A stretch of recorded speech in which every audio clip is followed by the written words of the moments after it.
This is my 4-course plant-based OMAD meal, 1 meal a day. And it started out on course 1 with a smoothie. It was a 1.5 cups of berries. I used 1 banana. I used a tablespoon of this maca powder, 3 medjool dates, about a tablespoon of organic peanut butter, and a tablespoon of cacao powder, and about 3/4 cup of almond milk. Super delicious smoothie. There it is. Good way to start out the meal. My second course were 4 oranges. Nice and juicy and delicious. Course number 3 was some Mexican food. It was plant-based enchiladas, rice, beans, and an avocado.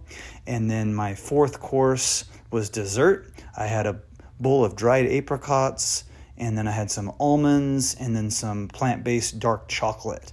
And that was it. It took me about an hour and 10 minutes to eat that meal.